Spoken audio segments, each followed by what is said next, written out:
Kita mau lihat dulu tentang fenomena akhir zaman. Kita tidak memakai istilah fitnah akhir zaman, tapi ini fenomena.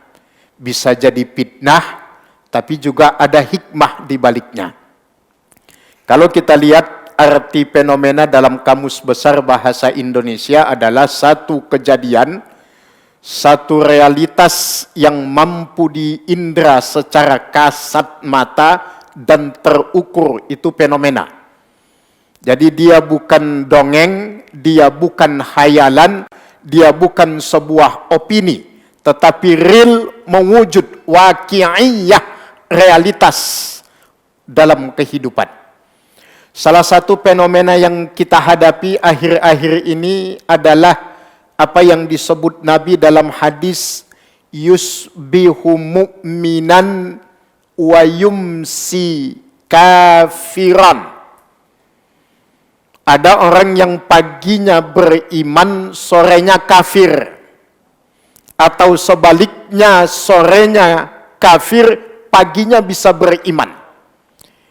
Ini tentu dalam makna tidak menukar akidah atau pindah agama, tetapi inkonsistensi dengan keislamannya.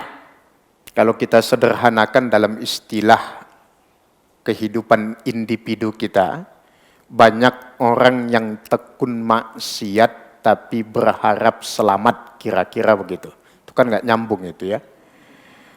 Maksiatnya tekun tapi pengennya selamat.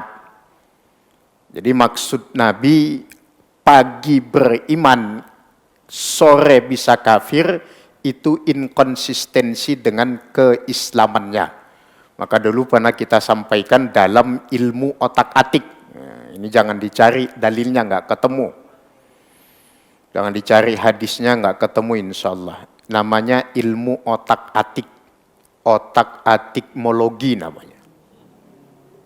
Orang Islam itu di Indonesia ini khususnya, ini otokritik saja, setidaknya ada 3 kelompok besar. Yang pertama, muslimun mu'minun. Jadi orang Islam yang beriman. Karena tidak semua orang Islam itu beriman. Tapi insya Allah yang beriman kepada Allah dan Rasulnya itu pasti muslim. Nah, itu yang pertama, jumlahnya minoritas. Minoritas itu. Yang kelompok kedua yang mayoritas, namanya muslimun musiman namanya. Ya, ada musim mingguan gitu ya, ada musim tahunan, kan ada yang sholatnya mingguan, Jumat tok, gitu. Pakai tok lagi ya, Jumat tok gitu. Ada yang sholatnya lebih parah lagi, cuma tahunan, Idul Fitri sama Idul Adha itu. Jumatan pun tidak. Itu namanya muslimun musiman. Kalau udah menjelang bulan puasa itu baru terasa Indonesia ini mayoritas muslim. Karena banyak yang mendadak islami. Jadi bukan hanya mendadak dangdut aja yang ada. Mendadak islami ada. Tapi hati-hati. Hati-hati nih Bapak Ibu sekalian.